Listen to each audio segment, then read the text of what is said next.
घरामध्ये पाण्याची समस्या असल्यामुळे टँकर मागवण्यात आला होता। तेव्हा टँकर रिव्हर्स घेत असताना 5 वर्षाच्या चिमुरड्यासह 57 वर्षाच्या आजीला टँकरने चिरडले आहे।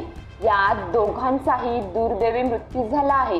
विरार पश्चिमेच्या ग्लोबल सिटी मधील यशवंत या इमारतीत दुपारी 3 वाजता हा दुर्दैवी अपघात घडला आहे।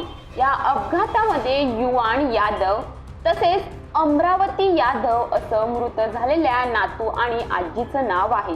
नातवाला आजी शाळेतून घरी घेऊन जाताना टँकरने या दोघांना पाठीमागून चिरडले।